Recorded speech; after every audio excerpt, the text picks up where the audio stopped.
Para conocernos más, para saber de la simiente que somos, para saber lo que nos hace iguales y diferentes a la vez, genéticamente hablando. Genéticamente hablando.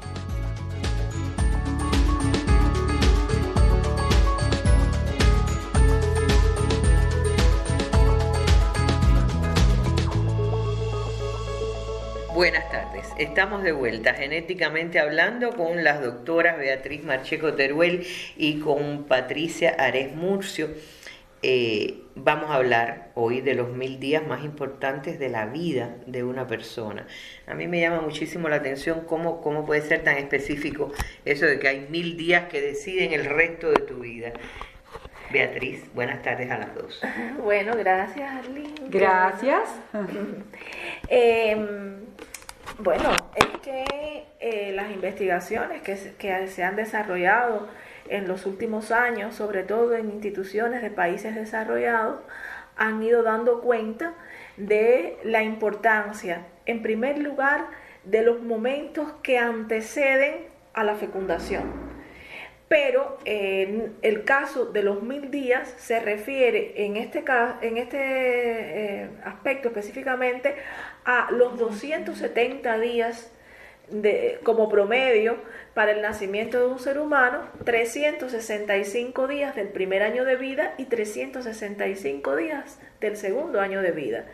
Ya en nuestros programas nosotros de un modo u otro hemos ido abordando factores relacionados con la etapa preconcepcional. Si antes de entrar en los detalles de los primeros 1000 días, nosotros hemos abordado temas como el alcohol y su influencia desde la concepción hasta en la aparición de determinadas variantes de cáncer y demás. Hemos abordado aspectos relacionados con los factores de riesgo que interfieren con la fertilidad y la reproducción. Esos factores de riesgo como la edad, factores hormonales, la obesidad, el tabaco, el alcohol, las infecciones de transmisión sexual son importantes también para prevenirlos en función de lograr de concebir el embarazo. Abordamos también la importancia de planificar un embarazo, o sea, que el embarazo no sea el resultado de algo que aceptamos porque nos sorprendió y bueno, ya que está aquí, lo vamos a tener, sino de cómo desde el punto de vista nutricional, psicológico, ¿verdad? Social, familiar, nosotros nos preparamos para el embarazo. Y ahora estamos entrando en el terreno de, cómo digamos, esos 90 días previos a la concepción y los 270 días que le siguen a esa concepción, nosotros podemos realizar acciones que dependen de nosotros mismos, no son acciones médicas, ni de psicólogos, ni de otro personal, para garantizar la salud infantil, adolescente y sobre todo adulta, porque el cuidado de estos primeros 1000 días tiene mucho que ver con las enfermedades no transmisibles, que son las primeras causas de morbilidad y mortalidad en todas las poblaciones. Entonces, es decir, la suerte de esa criatura va a estar determinada por su vida en los primeros 1000 días de su vida. Exacto, en los primeros 1000 días de la vida ocurren un grupo de eventos, de procesos que te programan, ha sido el término que se ha utilizado, que te programan metabólicamente y definen periodos críticos donde hay lo que también se ha llamado ventanas de oportunidades para evitar enfermedades cardiovasculares, para evitar hipertensión, para evitar diabetes, para evitar obesidad, para evitar un grupo de situaciones que se van a presentar incluso pasada la década de los 30.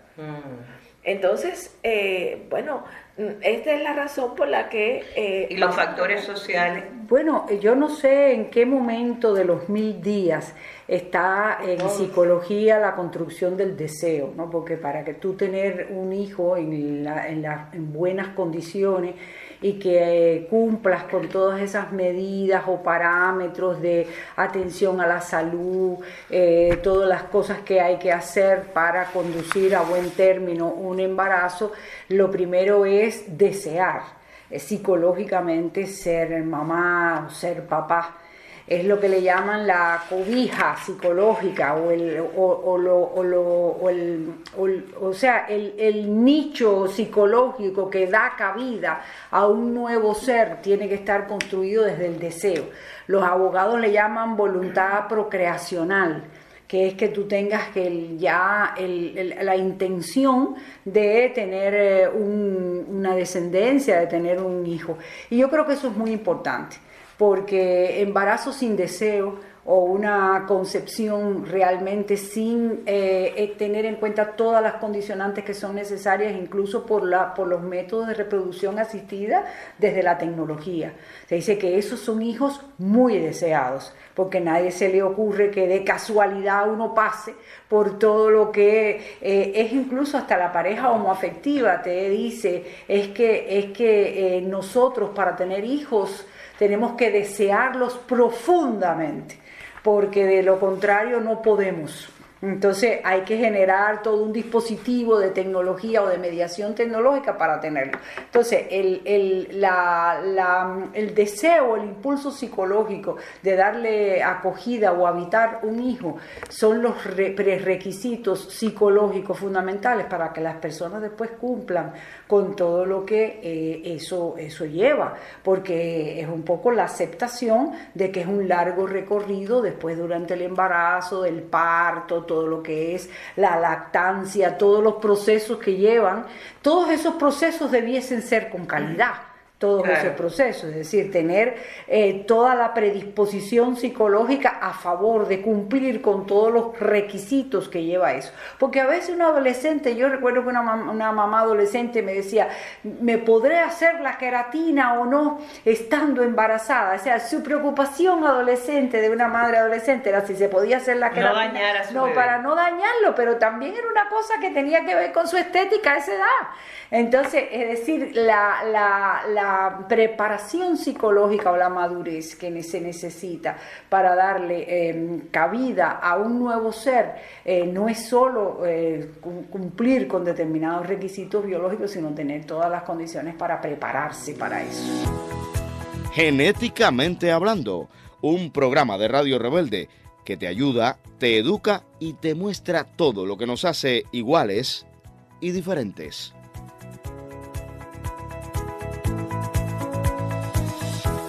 Yo recuerdo haber leído alguna vez que decía, para poder manejar un auto te hacen un examen larguísimo, te dan una licencia. Claro. Y aquí nadie pasa un examen para tener un bebé. Y tampoco viene con... ¿Deberíamos pasar examen? Y tampoco viene con un manual de instrucciones, es decir, evidentemente es una preparación. Tú mencionaste el deseo, Patricia, el deseo en tanto deseo lógico de tener un hijo, de tener una criatura, de tener descendencia, que sería uno de los factores primeros, ¿no? No el deseo carnal, que es otra cosa. Es lo que le llaman un hijo deseado. Deseado. Sí. Ahora, no mencionaste el amor. ¿Qué papel o qué lugar tiene el amor en la concepción de una criatura?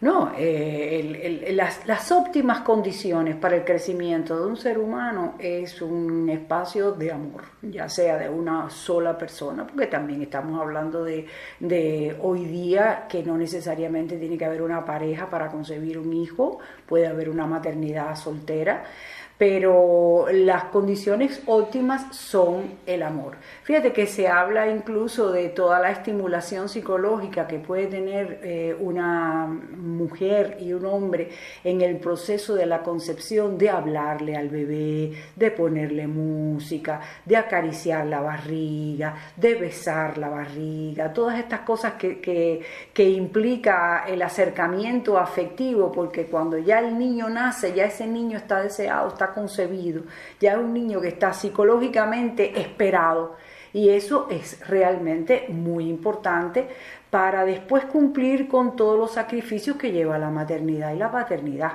porque suena bonito, es como parece una novela, tuvieron hijos y fueron muy felices, y al contrario, cuando empieza este primer momento de la llegada de un bebé, hay que hacer una cantidad de renuncias y de ajustes familiares, y de acuerdos y de sacrificios y de noches sin dormir, y hay que tener una preparación psicológica como para se dice que ya después que nace un bebé ya ninguna madre duerme nunca más la noche entera. Sí, efectivamente. No, y también yo creo que hay unas crisis, ¿no? Porque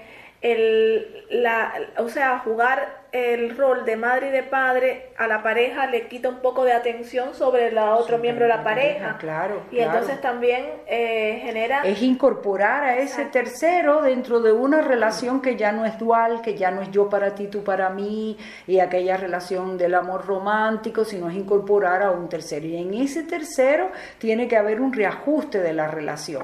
A veces entonces la madre se vuelca extremadamente sobre el niño y el padre se siente un poco excluido, no lo incorporan a esa dinámica, o puede ser también viceversa, pero evidentemente este tema de la inclusión-exclusión ya en una relación de A3, y donde la familia tiene que abrirse también para nuevas relaciones que son los abuelos. Los abuelos ahí entran en el sistema de la relación de pareja con más protagonismo, con más presencia, con más participación, y hay que empezar a negociar esas dinámicas que a veces no son dinámicas cómodas para la privacidad de la pareja, pero tiene que tener la apertura para el niño. Entonces, por eso se habla de que el ciclo vital de la familia es la superación de crisis, porque son crisis transitorias, son crisis de desarrollo, son crisis con oportunidades para los cambios, pero evidentemente estas crisis también pueden provocar altos niveles de estrés, de más demanda aún para las personas, más niveles de madurez, porque la madurez implica como tratar de enfrentar con responsabilidad esa nueva realidad. Entonces, claro, durante el embarazo no se debe tomar, entonces la pareja ya no puede compartir el vinito que antes se tomaba, pues ya yo no puedo, y así empiezan a tener que hacer determinadas renuncias, ¿no?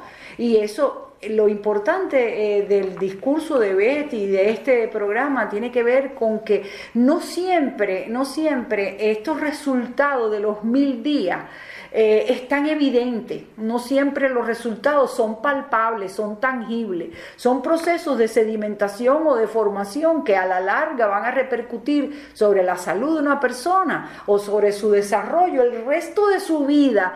Pero imagínate si las personas tienen conciencia en el momento que están fumando un cigarro o en el momento que están tomando un poco de ron durante el embarazo, si tuviesen conciencia de cuánto están exponiendo el desarrollo futuro de ese niño a largo plazo, pues a lo mejor se inhibirían más, o sea, se producirían más comportamientos saludables, porque es que no hay como una asociación directa, no está el resultado directo.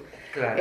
A veces las personas están... No lo ves de inmediato. No lo ves de inmediato, están en el embarazo, fuman, toman, el niño va creciendo en el vientre, lo paren, y entonces no le dan una relación. No, ni siquiera luego cuando aparecen problemas en ese niño. Le dan esa relación, no lo asocian. Nadie se acuerda que bebía en aquel momento. No lo asocian, no hay esa capacidad de decir, espérate, que aquí hubo una serie de precondicionantes de riesgo que están dando al traste con este resultado. Ahora, Betty, tú hablabas de ventanas de oportunidad que se abren en ese proceso. Sí, bueno, lo primero que nosotros nos gustaría recomendarles es que las futuras mamás y papás piensen en que el embarazo es un proceso, o sea, gestar a un individuo que crezca en el periodo que va a ser de crecimiento más rápido durante toda la vida, va a tomar reservas importantes de recursos que tiene la madre. Por tanto, la madre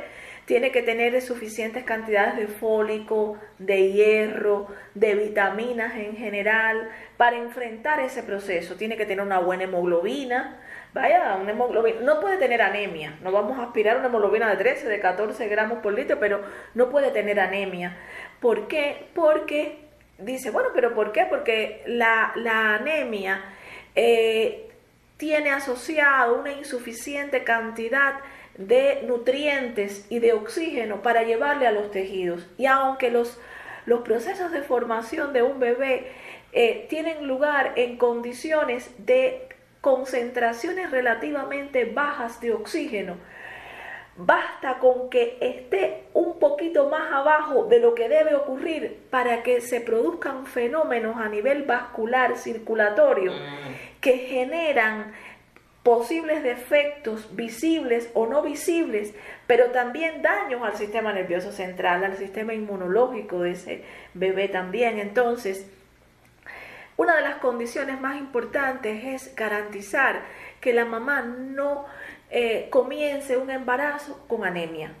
Entonces, es por eso que nosotros hacemos hincapié en el periodo preconcepcional, por lo menos idealmente 6 meses antes, pero 3 meses antes, que se piense en que yo puedo quedar embarazada y que yo sepa cómo está mi hemoglobina, que yo tome ácido fólico, 1 miligramo de ácido fólico todos los días, la mamá y el papá, porque el ácido fólico es la vitamina B9.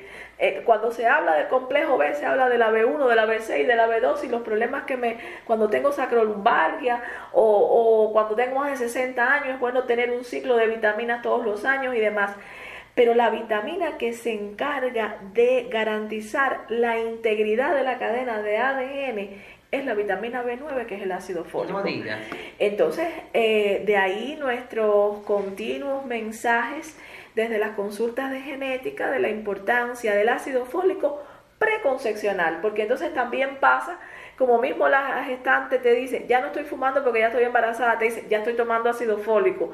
No, el ácido fólico hacía falta antes, porque es en esos procesos de la fecundación que ocurren de 1 o 2 células, se forman los órganos, los tejidos, se forma un organismo completo. Hay tantos procesos de división celular que esa división de la cadena de ADN ocurre de cientos de miles, millones de veces en esas semanas.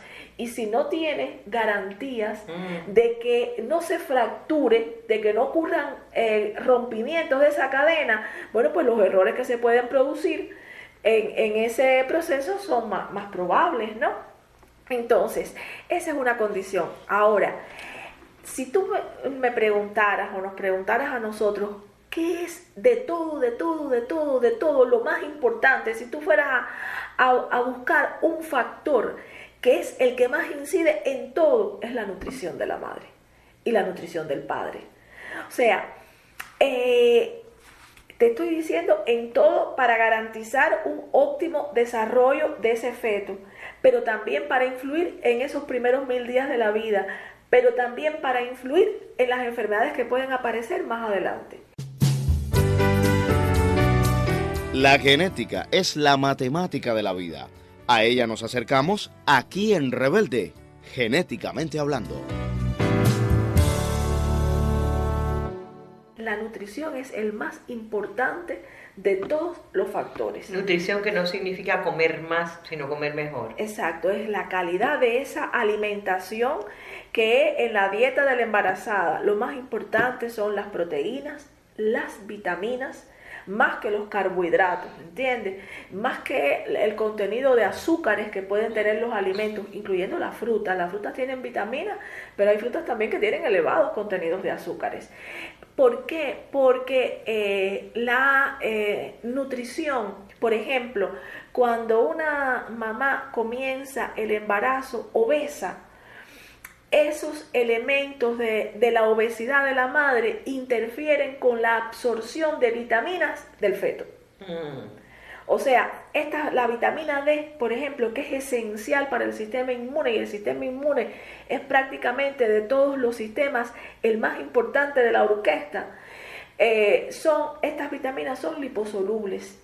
Y por tanto, mientras más tejido graso hay, menos oportunidades de crear reservas de esas vitaminas y trasladarlas al feto para su formación.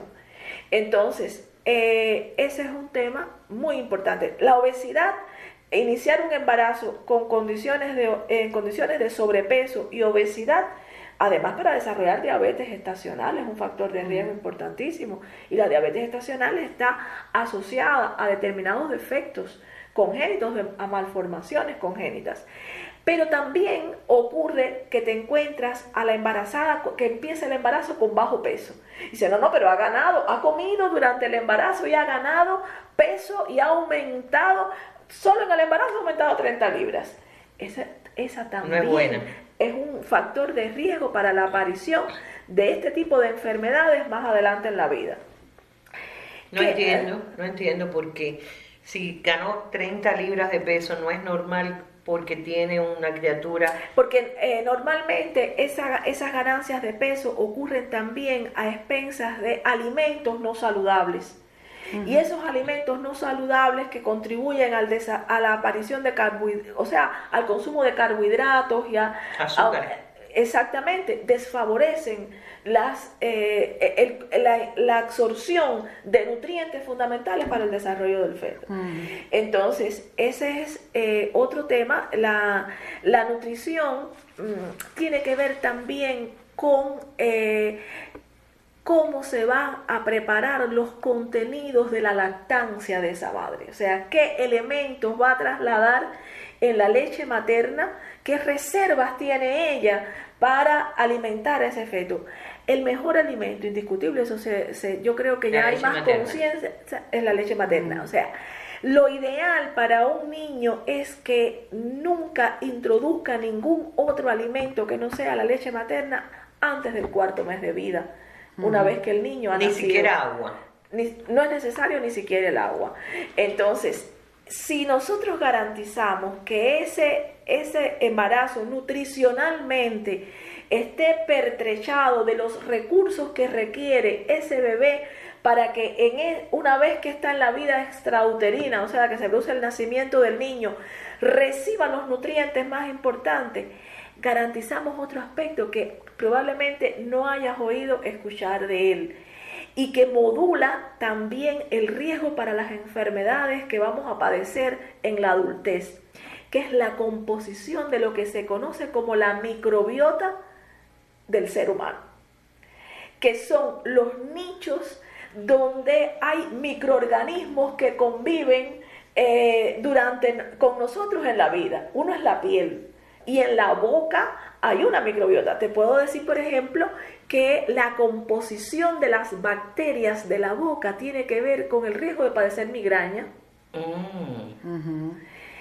Y que la composición de la microbiota intestinal, esa microbiota intestinal comienza a formarse, porque tú dices, bueno, el niño está creciendo en condiciones estériles, o sea, esos tejidos, la mamá le está trasladando digamos que la fauna y la flora que van a tener esos nichos de protección de ese individuo. Y está relacionado directamente con las características que va a tener el sistema inmune de ese individuo. Entonces te decía, pero fíjate que en los 2 primeros años de la vida también se van a formar hábitos de alimentación. Claro. En las familias, y de esto puede hablar más Patricia, se comparte culturalmente también, y lo mencionamos en el primer programa, y se educan maneras de alimentarse y contenido de esa alimentación. O sea, digo maneras porque es importante que la alimentación hasta dar el pecho al bebé ocurra en condiciones apropiadas desde el punto de vista psicológico. No puede haber una discusión, una bronca, claro. Hazme esto, estoy hablando por teléfono con no sé quién que me llamó. No, lactar al hijo es atender al hijo, acariciar al hijo. Algunas mujeres ahora. O mirando seriales, como dice Patricia, que hay personas que ven series mientras están lactando al bebé. Una serie donde puede estar matando a alguien en ese momento. Entonces, en esos 2 años que empiezan con la lactancia hasta el 4º, hasta el 6º mes, idealmente más tiempo, también se introducen alimentos. ¿Y qué alimentos se introducen? Se introducen siempre los alimentos que corresponden idealmente pensados para favorecer una nutrición adecuada ¿no? A veces se introducen desde temprano los patrones de alimentación que tuvieron los padres, los abuelos, o lo que ellos consideran que es bueno para los niños. O lo que hay, Betty. O lo que hay, que es lo más triste también en ocasiones. Y en un país también donde nosotros crecimos o hemos crecido con la concepción de que el niño gordito el gordo es el más bonito, el más sanito, el más hermoso. Está bien gozado. Muchas veces se dice que bien se está gozando este niño, ¿no? Y bueno, pues ahí estamos nosotros también determinando elementos que tienen que ver con el riesgo de ser obeso ese niño, desde la propia niñez hasta en la vida adulta, ¿no?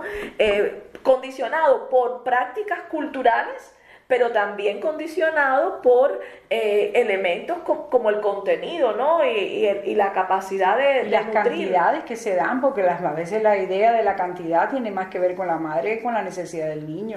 Bueno, pues quedamos convidadas para hablar de los 1000 días y ya notaron todos los que estén interesados en este tema cuánto tiene que ver la fertilidad o la infertilidad con la felicidad de las personas y también con el futuro de sus vidas, su continuidad, su descendencia. Recuerden que esto es Genéticamente Hablando. Yo soy Arlene Rodríguez de Ribete, el director de Metro Villaurrutia, y Joan Luis García pues se ocupa de armar todo este sonido y ponerlo para que ustedes lo lleven a todas partes. Muy buenas tardes.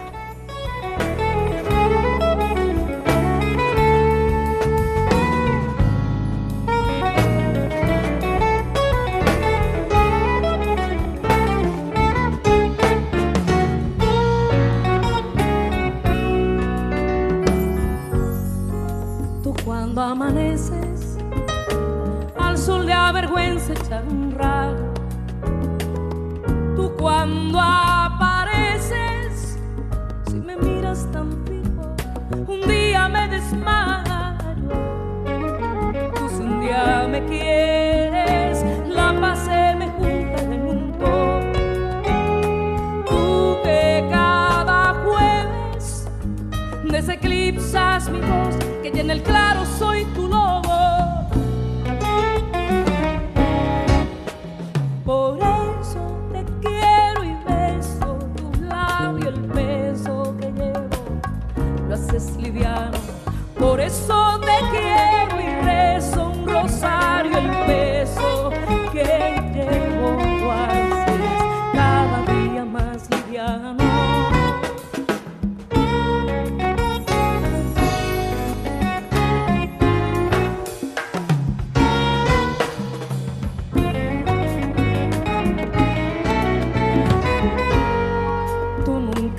Detienes tu voz que se encaja en las estrellas, reina de los prismas, puliendo tus colores sin brillo de moneda.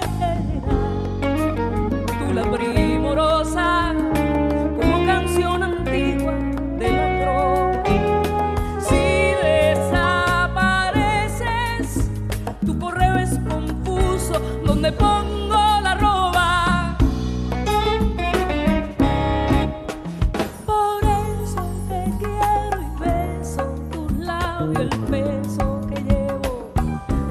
liviano. Por eso te quiero y rezo un rosario, el beso que llevo lo haces cada día más liviano.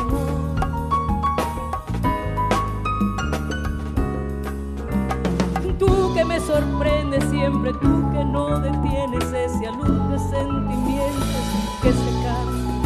Si te fijas en mis brazos podrás ver que con mis pasos te hago puente con mis sueños musicales. Tú, cuando amaneces, al sol le avergüenza echar un rayo. Tú cuando apareces, si me miras